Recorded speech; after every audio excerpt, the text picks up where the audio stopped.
Hello，大家，米娅的22堂线上塔罗课程现在已经全部上架完毕咯，目前有88折的优惠，马上加入，马上学习。你是不是也有这样子的经验呢？买了塔罗牌想自学，却不知道从哪里开始，看了很多的影片，翻了很多的书，但是那些专有名词还是搞不懂。每一次解牌呢，都不大有信心，甚至越抽越迷惘，越抽越焦虑。其实呢，你缺的不是天分，而是一套温柔又有系统的学习地图。在课堂中呢，我会一步一步的教你从零开始跟你的塔罗牌建立真正的连结哦。那整套课程呢，分成4个章节。第一章呢，会带你认识塔罗牌的起源，教你挑选专属牌卡，并且如何和塔罗牌建立心灵连结哦。第二章解读塔罗的秘密语言，我们会逐章解析78张牌的牌意，让你轻松掌握大牌、小牌跟宫廷牌的能量和讯息哦。好，第3章呢，我们进入到实战演练的部分啦。好，在这个章节呢，不管是爱情、事业还是人生课题，我们都会用实际的案例带你练习，帮你打下扎实的基础功。好，第4章呢，进入到大家最喜欢的部分了，塔罗牌结合显化法则。好，这个时候呢，塔罗牌不只是答案，更是创造丰盛人生的魔法工具。在课程的最后呢，我们还有一个温柔又有力量的毕业仪式。你会亲手为自己抽出灵魂礼物牌，接收来自宇宙的肯定跟祝福哦。你会发现，这不只是一门课，更是一段自己和内在力量重新连结的旅程哦。好，这门课呢，适合哪些人呢？如果你是完全没有基础，想要从零开始的学员，适合你。如果你已经具备基础，但是想要提升解读能力的占卜爱好者，也很适合你哦。如果你是想要透过塔罗牌探索自己、转化信念、吸引丰盛的人，非常适合你。如果你想要成为专业的塔罗占卜师，打造你的副业的话，这堂课也绝对可以帮助到你哦。准备好开启你的塔罗旅程了吗？希望大家可以赶快加入，让我们一起成为灵性学习的好伙伴，一起探索未知，创造你的丰盛人生。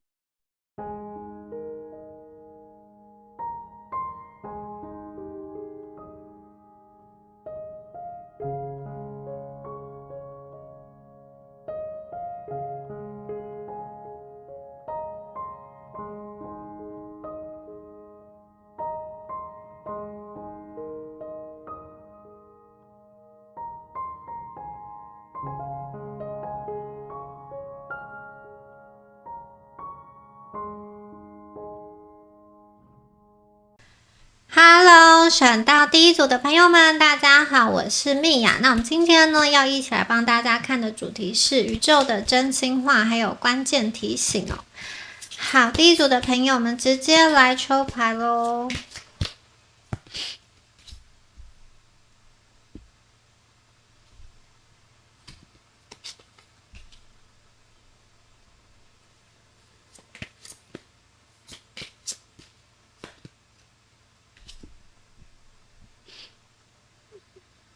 好，这一组的朋友啊，对于你们来说，其实在人生的道路上，有朋友或者有盟友是非常重要的。不论是在工作啊，或是在学习，或是在其他的方面哦，有的时候你对别人慷慨，在别人需要的时候伸出援手帮助别人，你这些小投资都会在未来啊给你带来很巨大的一个回报，然后让你到一个充满机会的环境。然后呢，这组的朋友要对这个世界啊，我觉得保持一种探索的这一种眼光跟好奇哦，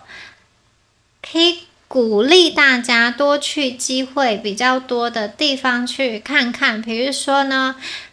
像是大城市，或者是说快速发展的那一些地方，鼓励大家多去看看。对很多的事情啊，要多多的去思考，不要只看别人表面上单一的陈述哦。好，那我觉得你们的能量很强啊，气场也很强哦。所以呢，其实你们可以善用自己的优势。人生有的时候需要去承担一些冒险，如果你愿意承担冒险，美好的事情也有可能会来。那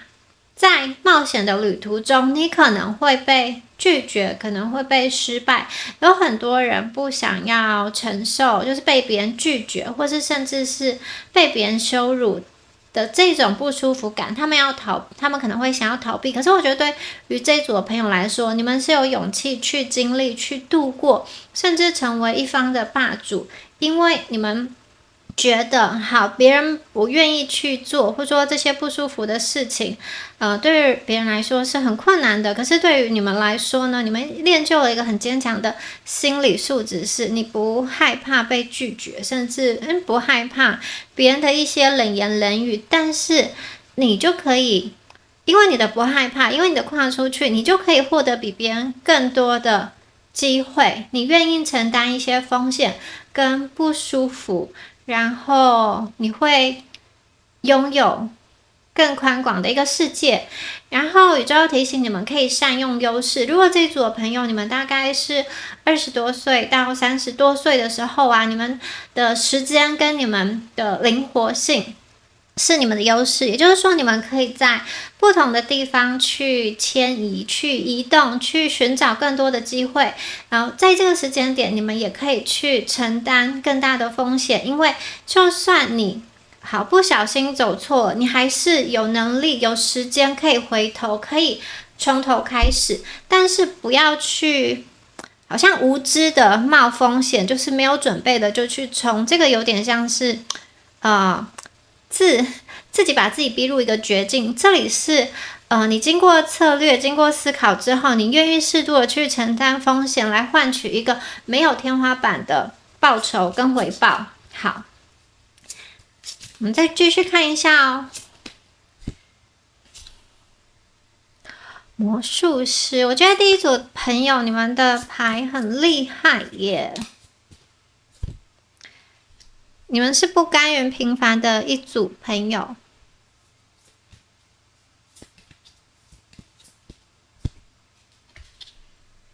哦，好。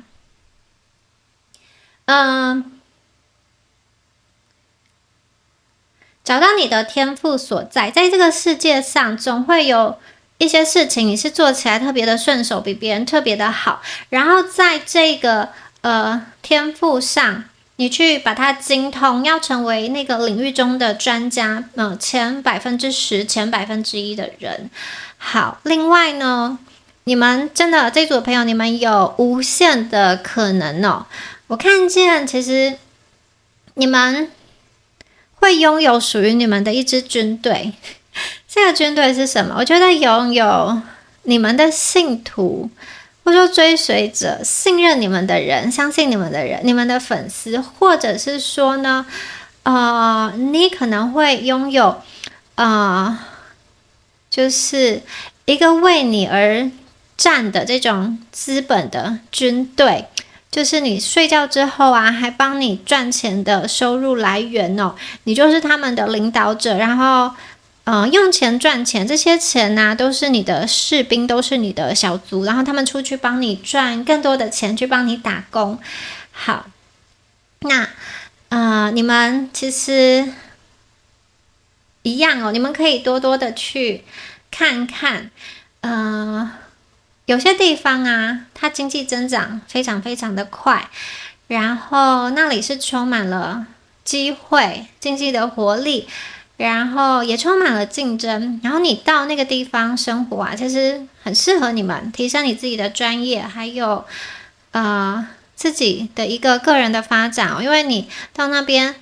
所接触到的人呐，你的同侪，或者说你进入到一个很好的学校，你接触到的人跟同侪，无形之间都在激励你跟提升你。在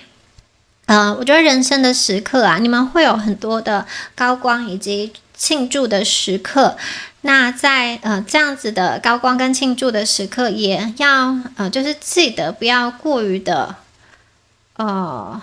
炫耀，或是说不要过于的膨胀自己，学习有礼貌，或是说学习去跟别人建立一个友善跟良好的关系，尽量不要在公开的场合去指责别人，或是让别人羞辱别人，让别人记恨在心，也要减少一些比如说网络上或者是说面对面的一些负面的这种互动或是回馈，要去避免这样子的情况发生哦。当你需要求助的时候啊，用一个有礼貌而且清楚的方式去跟别人询问问题，然后你会获得帮助，再加上你自己的魅力，用你本身的一个特质。我觉得有些的特质，它并不是学习而来的，而是你本身怎么说呢？你本身的一个与生俱来的这种独特的天赋，还有你的一个独特的观点。比如说呢，一个好的主持人好了，他可能要有丰富的人生的经历，还要懂得如何去同理别人，然后要让这个受访者他可以在很信任的情况下去怎么说呢？去深入到一些他可能在其他访谈不愿意去透露的一个议题，就是说那个环境是温和友善，重点是能够建立一个高度的信任。那如果你是在一种充满匠气的地方去学习，你学习到的是可能是一些比较表面的、比较形式的，或者说一个开头啊、大纲啊等等的，但是那个东西啊，都不如你是一个有血有肉的人，然后你本身的这个令人的信赖度，还有你本身的人格特质。我要表达的是类似这种的概念，有很多东西是在学校学不到的，可是在你们身上是可以去发挥出来、运用出来的一个优势。好，这组的朋友啊，如果你们现在已经是到了40-50岁的时间了，其实宇宙想要告诉你说，好，不要觉得为时已晚，这个是，不要去把自己好像觉得年龄啊就限制住自己，不大可能哦。好。有些朋友在这一组是大器晚成的，很多人他也都是在40-50岁之后，他才重启事业，或者是说创业成功的。你们也是，你们还有时间，你们还有机会。然后，当你累积到一定的资源，当你累积到好像一定程度的资产的时候啊，宇宙想要告诉你，你就要开始减少冒险，减少那种孤注一掷的冒险。好，我们再来看一下，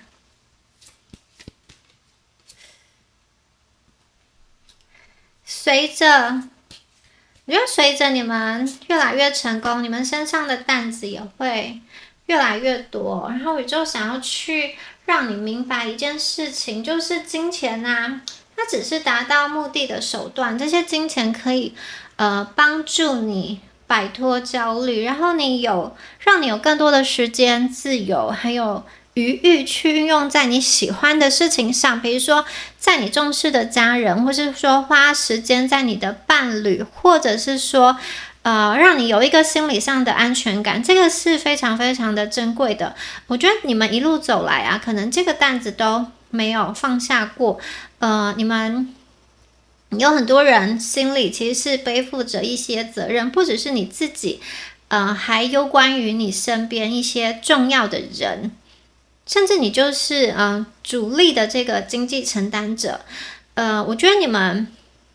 会持续去承担这样子的责任，然后也会享受到金钱的一个自由。在你的这个伴侣选择上啊，如果你现在还没有伴侣的话，你跟他的金钱价值观最好是一致的，然后你们要有一种结盟感跟同盟感，而并不是一个互相的索取者。比如说呢，这个人我跟他结婚，我是为了要提升我的生活品质，或是说，有一种比较自私的一个心态。那如果你遇到有一些人，比如说他要求你们在结婚的时候，或者说你们要同盟的时候、结盟的时候啊，你必须要比如说已经拥有了好像很大一笔资产，要是先没有这个他就不愿意的话，你其实可以重新考虑这样子的伴侣值不值得，或者说如果他是觊觎你的身上的某一些东西才跟你在一起的话，你们可以重新去考虑这样子值不值得哦。可以跟伴侣共同的规划你们的人生目标，还有共同的财务目标。最好你的伴侣可以成为你的智囊团，当你面对疑惑的时候啊，他可以帮助你更看清自己的优势跟劣势。对，可以怎么说呢？像是你的指引或是导师。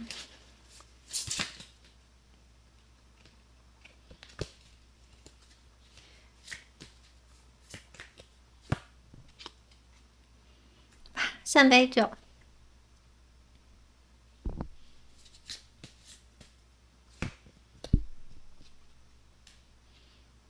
哇，你们的牌都很不错，圣杯9、圣杯3哦。经过前期的努力啊，你们最终呢会获得心想事成，最终呢会获得成功。什么是前期的努力呢？比如说你一开始的储蓄，你一开始的投资，最后呢都会有一个长远的这种累积的复利的力量，你会累积可观的一个资本哦。然后这一组的朋友啊，宇宙也想要跟你说一些实质的。比如说证书，或者说一些实质的技能，这种硬实力也是非常重要的，它可以为你开启很多机会的一个大门。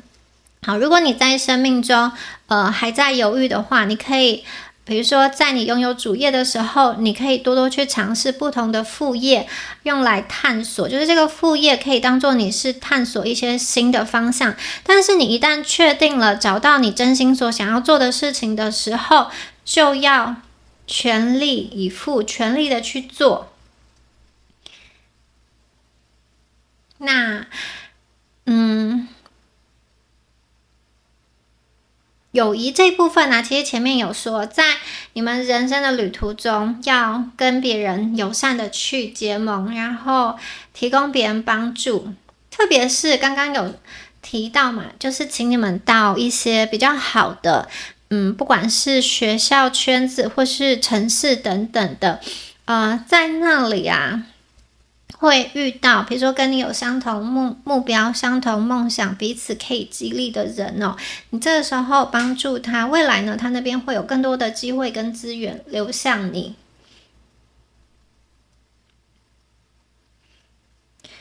好，然后你身边的朋友啊，你们也有机会，我觉得共同的去创业，或是合作，或者是说共同的去完成什么事情哦。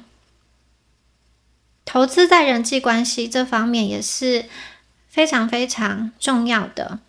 我看到你们的牌，其实是我觉得各方面都蛮均衡的，在爱情啊，或是在人际关系上，也都是能够走向一个圆满。然后我看见这一组的朋友啊，你们其实一直都有一个很强烈的信念，想要达成某一些事情，然后你只要重新的去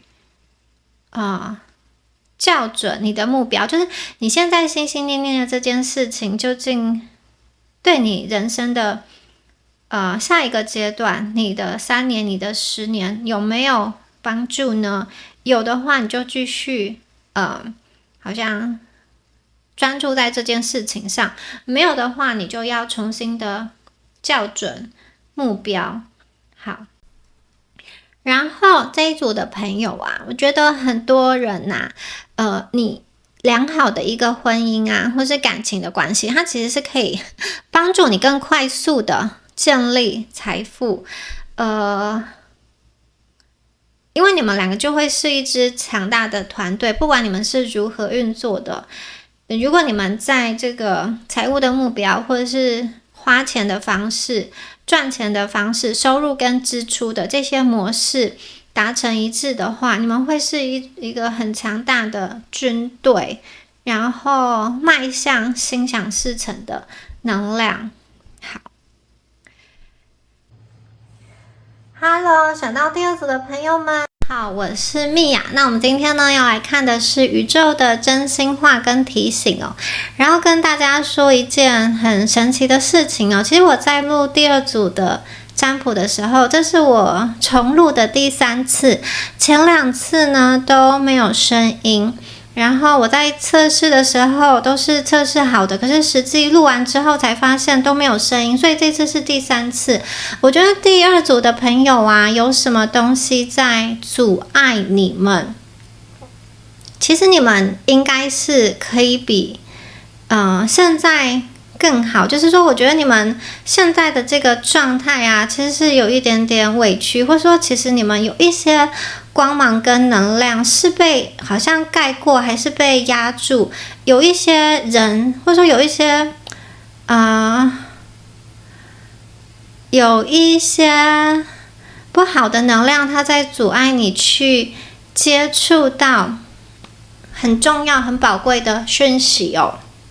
好，那牌呢刚刚之前有先抽好，我们现在就直接来看一下。好，第2组的朋友啊，其实你们是那一种非常美丽的灵魂，你们的初始设定是很纯真很善良的，然后我觉得你们有一点点像是不染一丝尘埃，就像出生的小鹿一样降生到这个世界上，你们的灵魂能够把很多的事情看得很通透，你们有一双洞察事物的眼睛，并且有很好的觉察力跟感知力。很多的第2组的朋友啊，我觉得其实你们很适合成为塔罗占卜师，因为你们可以接收到一些特殊的讯息，甚至我觉得你们是跟某一个宗教或是神佛或者是某一个神明是特别的有缘，特别的有感应的。然后呢，我觉得宇宙想要告诉你们，你们好像会去帮身边的人解决一些问题，然后处理一些事情哦，可能是照顾别人的身心灵，照顾别人的身体，或是照顾他的情绪，或是服务他的什么样子的地方，帮他解决什么样子的困难。我觉得无形之中啊，好像有一些东西沾染到你们身上，可能就是造成我一开始说，我觉得你们被屏蔽，跟一个更高的，你们本来是可以跟更高的存有之间直接连接，然后很亲民的。可是我觉得现在，因为你们可能真的是帮别人处理过一些事情，解决过一些问题，你们又特别容易共情跟共感，有一些东西好像在你们身上，它其实是别人的负能量、负情绪，可是在你身上，你被干扰到了。好，累积在你身上，这些东西它是需要被清除的。那这一组朋友啊，我觉得其实你们可以用你们的天赋能量变成实际的一个技能，它是可以累积金钱的。这个怎么说呢？你们在做的这件事情啊，它可能是需要你长时间去专注，或者说你们现在学习的这个领域啊，它是它是一门硬的功课，你需要真的很诚心的，或者是真的要去很专注的学习。你一开始可能会觉得压力有点大，消化不完，但是呢，我觉得你们会享受学习当中的一个成就感，就是当你从无到有，从一个小白变成一个精通者、熟练者之后啊，你会知道这样子学习的意义，这样子的学习历程它是有意义的，因为你需要打一些基础功，然后才可以让你去面对以后要处理的一些更高阶的问题。这个就是一个学习的一个历程哦，而且你们也可以将一个技能从不熟到熟练，你可以把它掌握得很好。虽然呢，有的时候你可能会觉得很忙，就是很多事情同时间来，或者说短时间内需要去学习，你可能会觉得有一点压力，但是你们终究是可以突破的，你们本身就是有潜力。好，有些朋友，我觉得你们确实是在做，比如说服务人、服务神明，或是说服务弱势团体组织的一些工作。然后有些朋友则是，我觉得疗愈人是你的一个有点像是副业的能量，就是也许你的主业是做其他的，可是你无形之中在疗愈人，在帮助人。好，第二组的朋友啊，你们是能够跟更高存有，我觉得直接连接的人，你们是带有天命的，而且你们愿意去做。好，来看一下。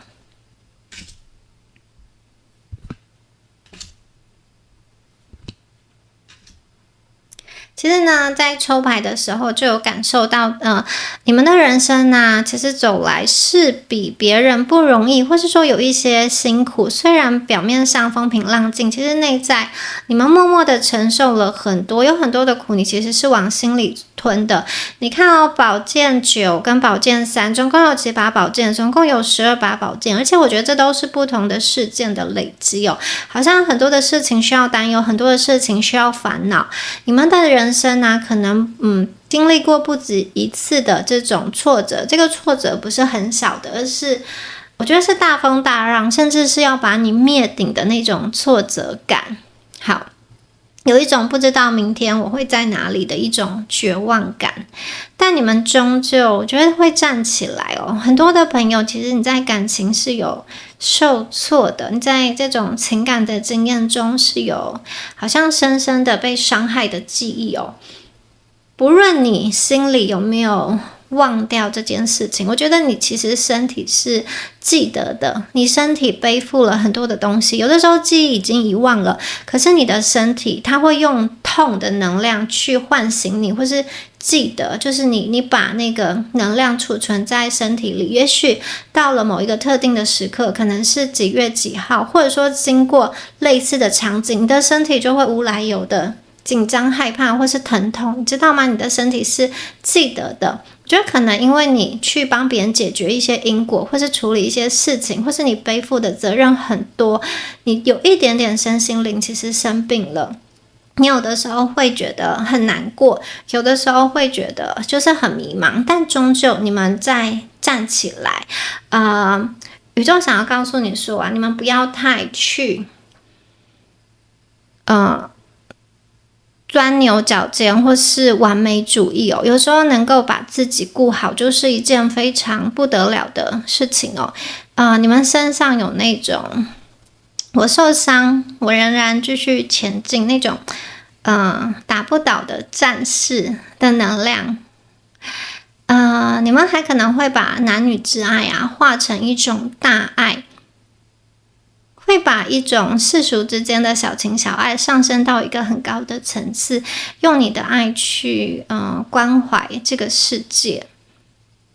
或者说用你的爱去帮助其他人。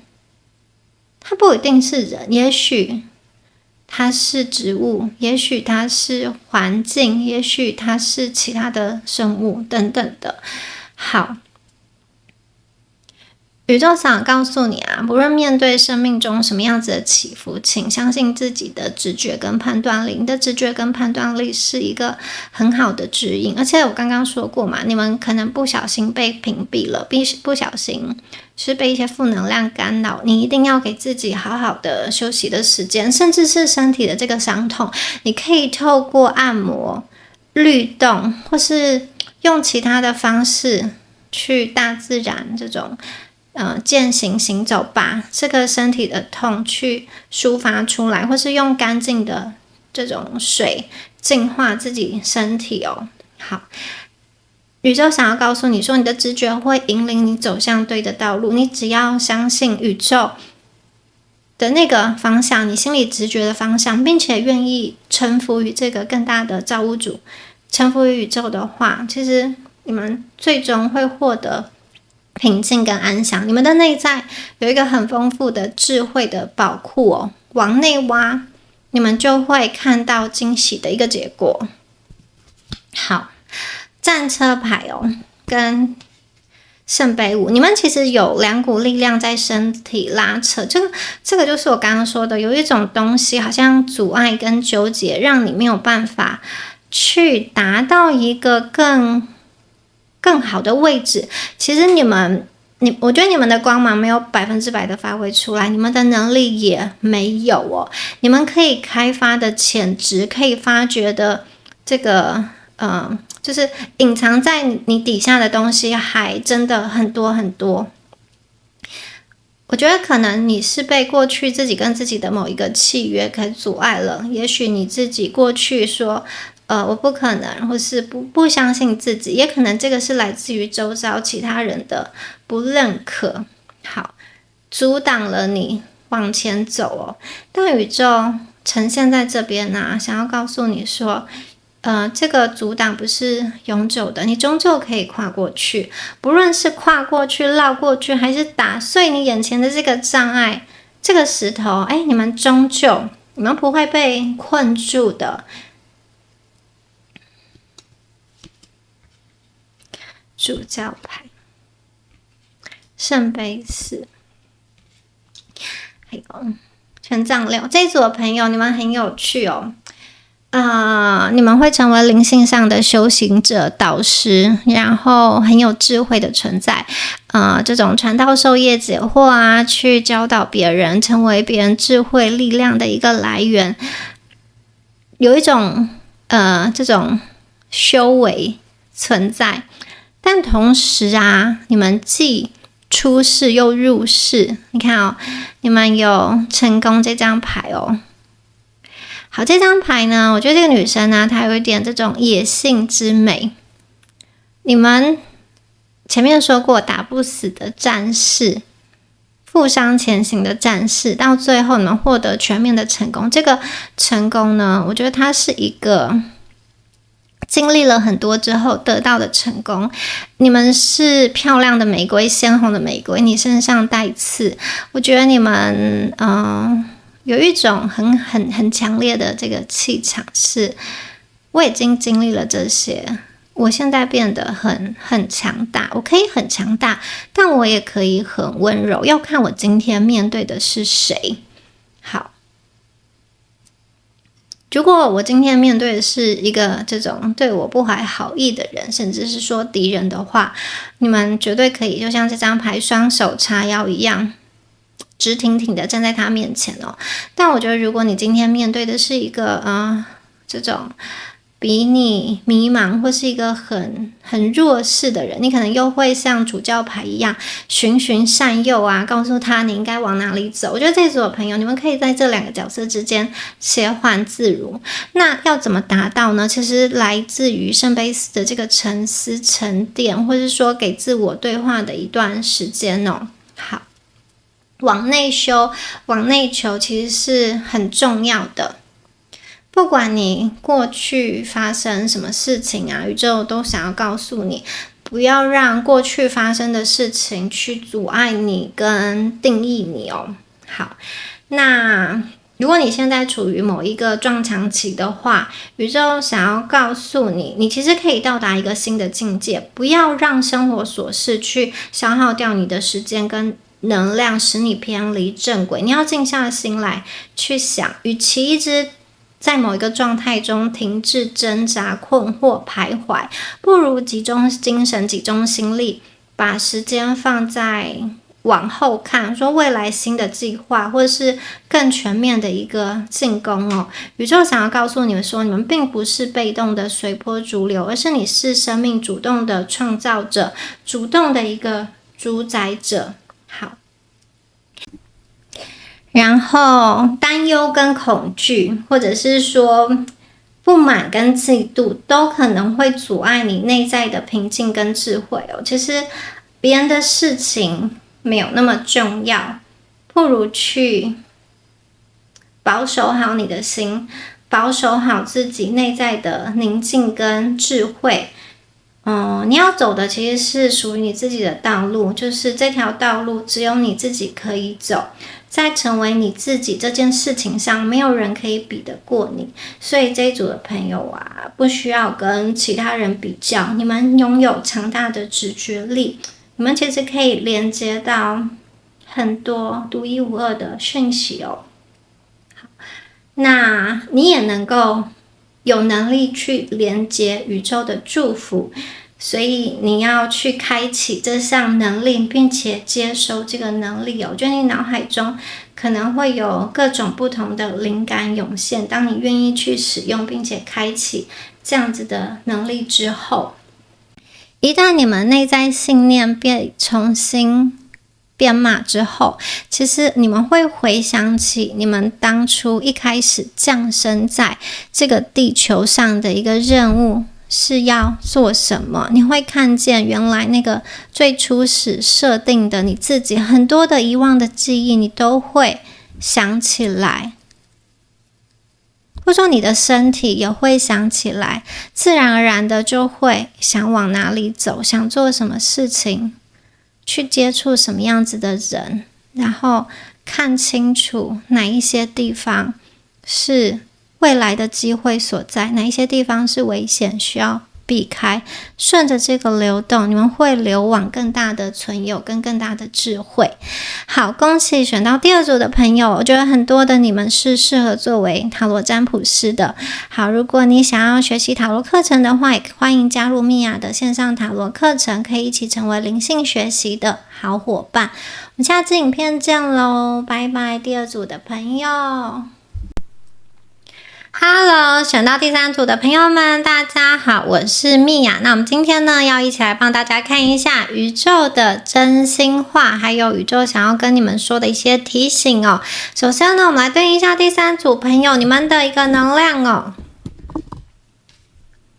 好，你们的第一张牌啊是 Beauty，第三组的朋友啊，我觉得你们的特质很明显诶，要么就是第三组的朋友，你们本身啊是俊男美女，长得很好看哦，外观很吸引人，或是说你身上就是有一个独特动人的美丽的特质，也许是声音啊，也许是你的皮肤啊，也许是你的哪一个方面，非常非常的吸引人哦。好，也有可能你们有一个很美的心，很美的灵魂。那还有一种可能呢，我觉得第三组的朋友啊，你们是那种非常喜欢美丽事物的人哦，包含了美的空间、美的设计、美的作品，或者是说长得很好看的人，你都会心动。很多时候啊，第三组的朋友，你的三观其实是跟着你的五官走的，就是这个人啊，就是长得很好看，或者说这个动漫人物长得很好看，你就蛮着迷的，蛮喜欢他的。那也有可能这组朋友你们兼具两种特质，你本身就是长得很好看，你本身就是有出众的外貌，同时你又有一个好像很不凡的这种眼光哦，你可以发现这个世界上一些美丽的事物，或者说你可以去鉴别，有一些这种鉴赏，知道什么东西它是高品质的，你看得出来美的一个层次，美的一个流动之类的。好，那这一组的朋友啊，我觉得你们心中有向往的是一种比较纯净的一个世界，或者说你们心中有向往的一种生活方式或是空间，也许这个跟你目前的生活方式或是状态或是空间不大一样，但是我觉得你有努力想要去达到那样子的目标，也许是你理想的这种生活的模式，或者说你想要居住在哪里，它的环境是什么，或是说你希望打开窗就可以看到海或是看到树之类的。我觉得你们心中啊，对于这种大自然的美丽也是有所向往的。好，来再看一下其他的能量哦。好 ，manifestor 显化，这组的朋友啊，我觉得你们可能心里常常会有一些疑问，就是说为什么有些人出生就过得很好，但是有一些人却是好像很不公平，就是一出生就是疾病战乱，然后要面对很多的事情。有些人他的出生的起点可能就是另外一个人，就是需要用心追赶一生，还不一定能够追赶到的。然后第三组的朋友啊，宇宙想要告诉你们说，不要对显化失望，请你们再试一次看看。然后你们确实是有显化能力，你可以把梦想化为现实，而你们这个显化它是可以去结合你们独到的眼光，你的美感，你的美感就是你最独特的资产，它是可以吸引资源跟机会的，而且你们把欣赏美转化成创造美丽的这个过程，其实你的人生就会像艺术品一样逐渐的完成。也就是说，你们不单单只是停留在欣赏，我觉得很多的第三组的朋友，你们是可以去创造出一些美丽的人事物可能你把自己弄得很漂亮，也是一种美。好，宇宙想要告诉你说啊，显化它呢是一种能量的延伸。当你内心真正渴望某件事情的时候，当你真正清楚自己想要的是什么的时候，这个能量啊，它其实就会像磁铁一样，把你需要的人、资源或者是说机会吸引过来。这一组的朋友啊，可能你们目前有卡在某一种停滞的状态，比如说找工作不顺啊，或者说你一直想要跳槽或是换新的工作，但还没有什么头绪。也有一些朋友啊，你们可能还在准备跟筹备的时期，或者说在有些朋友可能在准备什么样子的考试或是学习，在准备的这个过程，你可能觉得还看不见，不知道未来的结果会是如何。但是宇宙想要告诉你说，去看看，或者说去结合你们身上独特的这个美感的能量，你对于美的敏感可以成为你显化的工具。你喜欢的、你欣赏的、你追求的事物，其实会去引导你创造，还有吸引相对应的一个机会。你们对于美的感受啊，其实就像是你对这个宇宙发出的一个讯号。所以我觉得这一组的朋友，你们是很不一样的一组朋友，你们的显化是要结合美感的。然后啊，宇宙还想要告诉你说，显化法则呢，它是宇宙众多法则中的一个，就像重力它是物理定律中的一个，在你的人生中呢，还有其他的法则同时运作，像是因果法则，你种什么因得到什么果，所以你们也要去行动，就是显化它并不是只有空想，它需要去行动，还有你自己的信念也会影响到你的选择可能你会觉得说，有些人一出生就在富裕的家庭，他不需要显化财富，因为财富啊已经是他们的基础条件。那有些人在匮乏动荡的环境，这个时候啊，显化就很像是一个补强的工具，可以帮助出生在匮乏或是动荡环境的人去突破限制，走向更好的一个可能。那为什么有些人就是一出生上来就在截然不同的两种环境呢？可能这组的朋友是有疑惑嘛？那这边宇宙给大家的讯息是，其实它是一种灵魂选择的一个功课，还有它也是一种随机的几率分配的一个议题在。人生的起点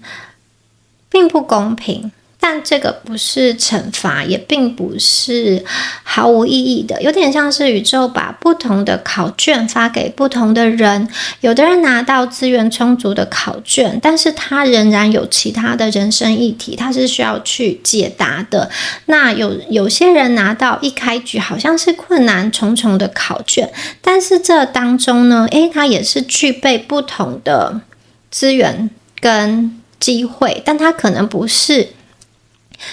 世俗所谓的那种资源跟机会。最终呢，你决定你可以走得多远，决定你可以过一个什么样子的人生，并不是考卷，并不是你拿到哪一张考卷，而是看你怎么反应，看你怎么回答。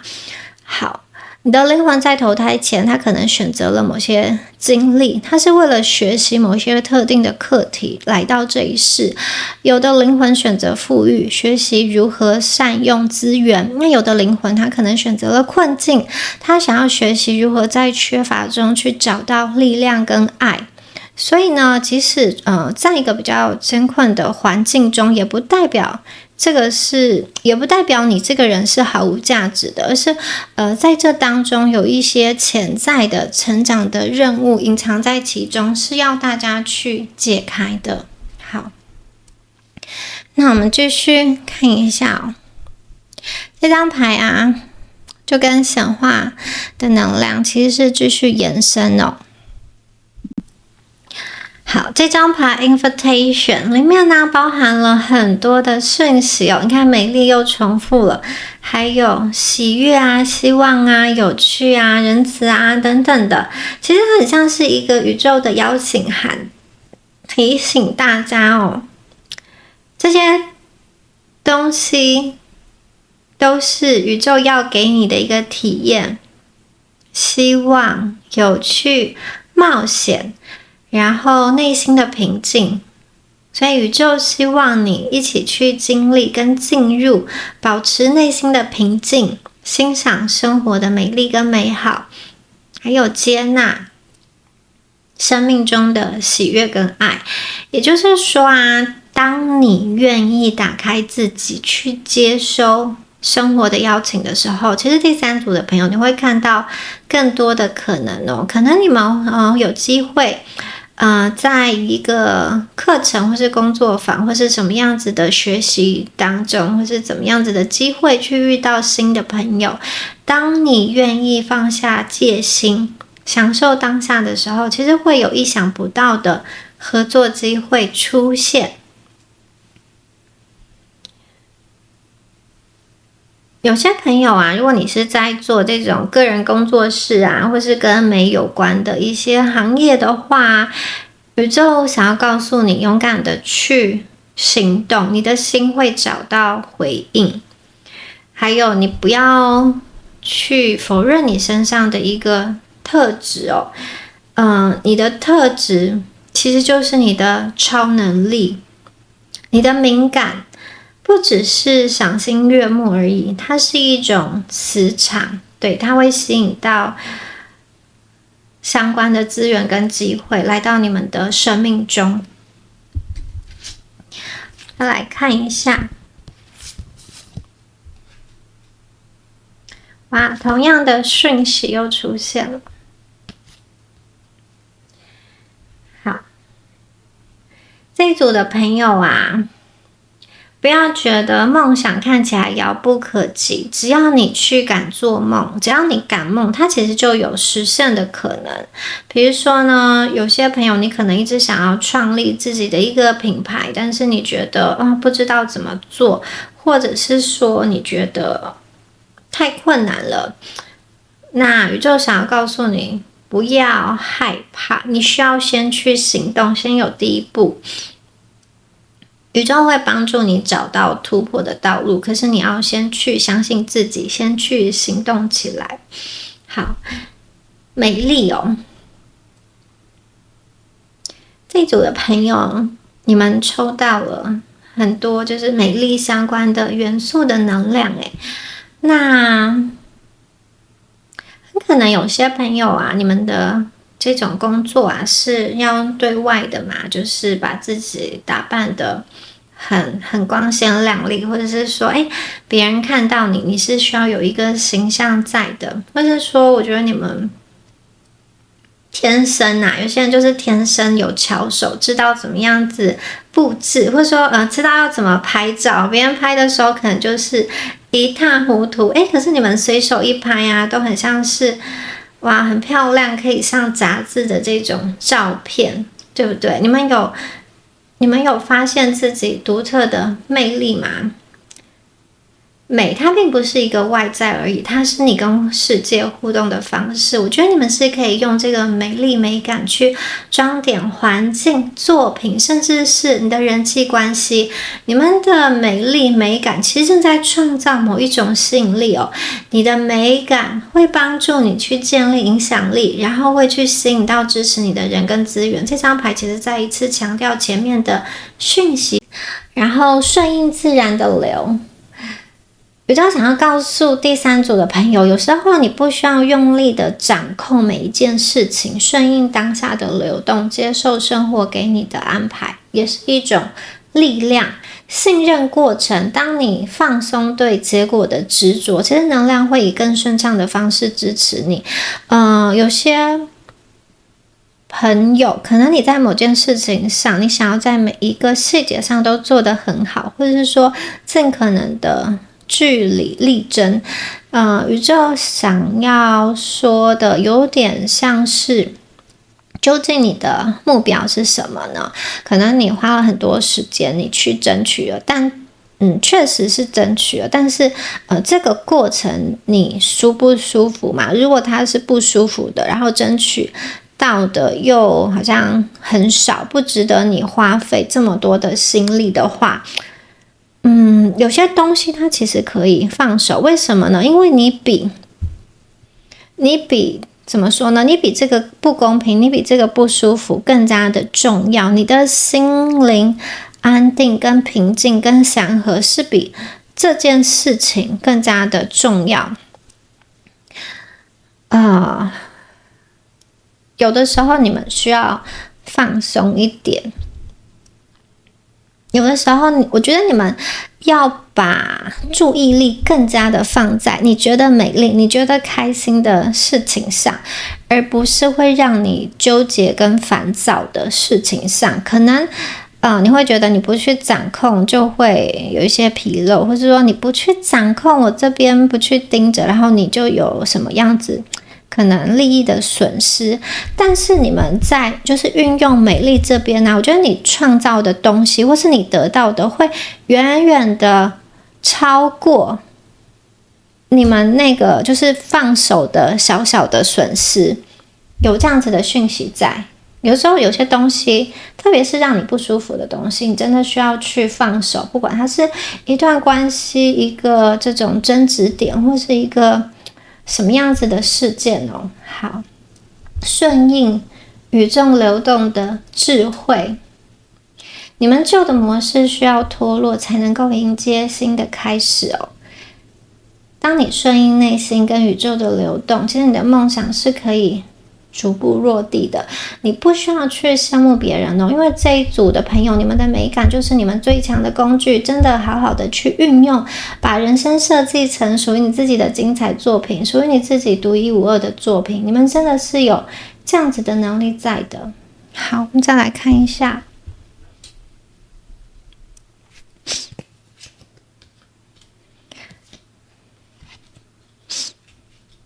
来看一下我们最后的神谕卡。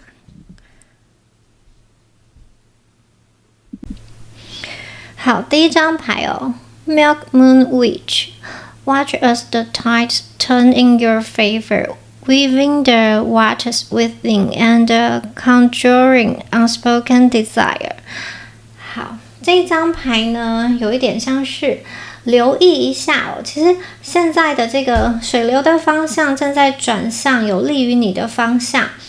然后外在的情势正在转变，事情会开始对第三组的朋友有利，有点像是命运的水流终于流向你这边，你需要耐心的等待，并且去捕捉这个时机哦。那水代表情感、直觉跟潜意识，所以呢，其实也提醒大家去调和内在的情绪。现在是一个很好的时间点，第三组的朋友，你可以重新连接自己的感受，允许自己流动，而不是抗拒。还有你们内心啊，其实有一个没有说出口的渴望。第三组的朋友，我觉得你们内心有一个长久以来隐藏的愿望，它可能是一个爱情，或是一个事业，或是某一种自我表达的欲望。现在是时候去承认它，甚至是尝试把它实践出来。这张牌很像是一个转折点的预告哦。之前呢，第三组的朋友，你在等待压抑的，或是某一些不确定的东西，现在可能随着环境的转变，它会慢慢的浮现出来哦。宇宙鼓励第三组的朋友要去相信直觉，并且要大胆大方的承认自己的心愿，因为宇宙也在帮你把整个局势扭转过来。在感情方面呢，可能是某段感情的互动，或是它的氛围正在转变，可能会变得这个情势会更有利于你。如果第三组的朋友有喜欢的人的话，这个牌很像是一个能量逐渐靠拢的一个讯号，你不见得要急着表白，但是可以透过一些小小的行动来表示关心，让你一些未曾说出口的渴望有机会被看见。那如果是已经有关系的朋友啊，这个牌的能量可能是代表彼此的关系会进入到一个更加柔和、更懂彼此的阶段。这个阶段是很适合倾听跟表达的。那在工作跟事业方面呢，潮水转向就是意味着前面停滞或是卡关的事情开始松动了。有些朋友你可能会获得一个机会，升迁、合作或是资源哦。而这个机会呢，它正好对应到其实你内心啊之前就有在渴望跟想要的方向。比如说刚好来了这个合作，你之前就想要了，刚刚好。不是你不想要的合作，或是不是你觉得可有可无的合作，而是这个机会，这个工作就是符合你内心真正想要去做的事情。然后这张牌也提醒大家不要害怕去展现自己真实的想法，与其你去压抑，不如你去好好的表达。因为第三组的朋友，时机现在开始要转向，要站在你这边了。那另外里面还有一个讯息是编织你内在的水流，也就是说第三组的朋友啊，最近真的超适合做一些心灵的整理。就是你在听到这个占卜的当下，你可能可以透过写日记，或者是冥想，或者是说安静的观察自己内在的感受跟渴望，你会发现有一些愿望你以前可能不好意思承认，有一些情绪你可能把它压抑起来，现在正是把它召唤到现实的一个很好的时候。好，无论是爱情或是金钱或是旅行或是自我实现，你都把它具体化。好，把它就是你要把它挂念起来，或是你把它写下来，把它具象化，因为你正在帮自己编织你自己的未来。好，第二张牌Amethyst 紫水晶。好，这张牌的讯息很美Go where your spirit dwells, where your sight is clear and your breath is liberate。好。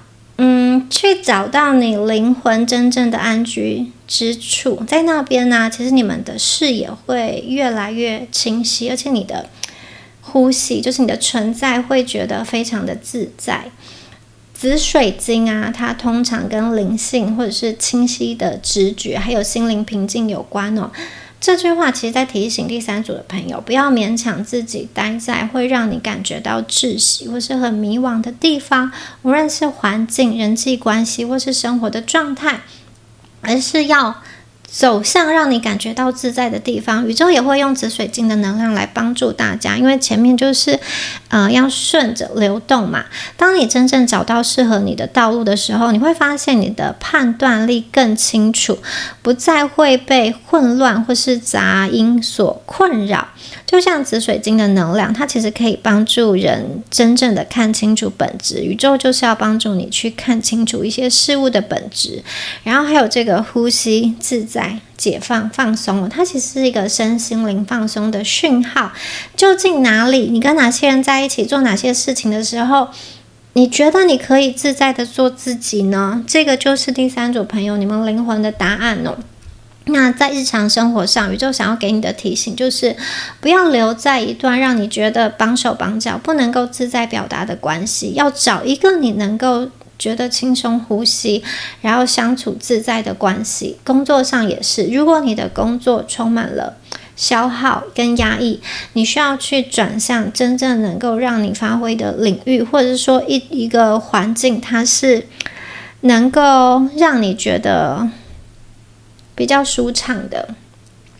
如果暂时你没有办法转换的话，你可以多花一点时间在让你觉得心灵宁静的活动上，冥想、散步、阅读，或是这组朋友跟美的一个连接，艺术啊，或是说你怎么样子去装扮自己等等，这些都会让你去更加接近你的灵魂本来应该居住的地方哦。好，我们这两张牌结合在一起啊，它很像是一种转折跟回归本心的一个旅程哦。前面的牌啊说潮水正在转向，命运的方向开始对第三组的朋友有利，那一些已经压抑很久没有说出口的渴望，现在被召唤到现实了。现在的你其实不再需要小心翼翼的去隐藏一些心愿，因为宇宙正在为你去打开一个新的局面。然后呢，紫水晶这张牌啊，补充哦，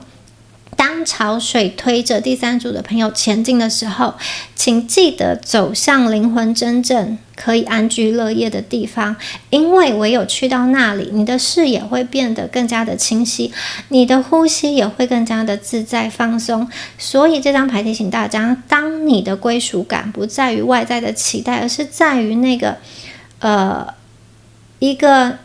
就是你的归属感不来自于外在的期待，而是在于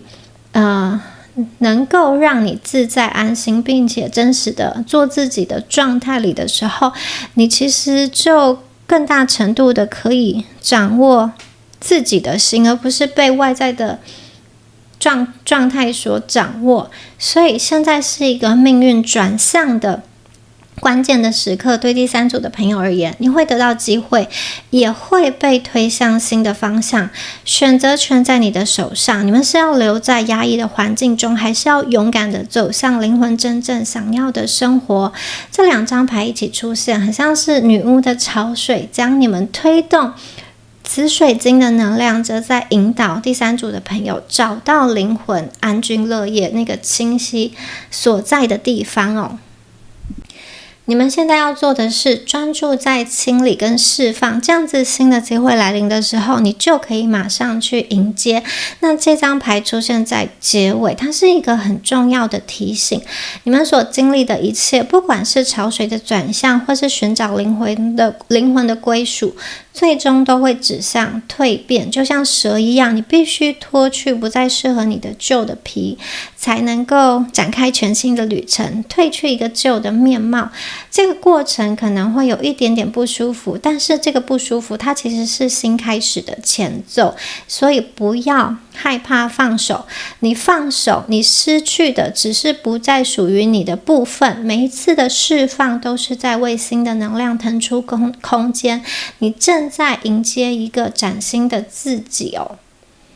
好，以上啊就是有关于第三组朋友你们今天的解牌啦，希望今天的解牌有帮助到大家。另外提醒，米娅的线上塔罗课程已经全部上架完毕了，想要加入的朋友，成为灵性学习好伙伴的朋友，可以赶快加入哦。有任何问题都可以在 LINE 或是 email 上询问米娅。我们下支影片再见，拜拜。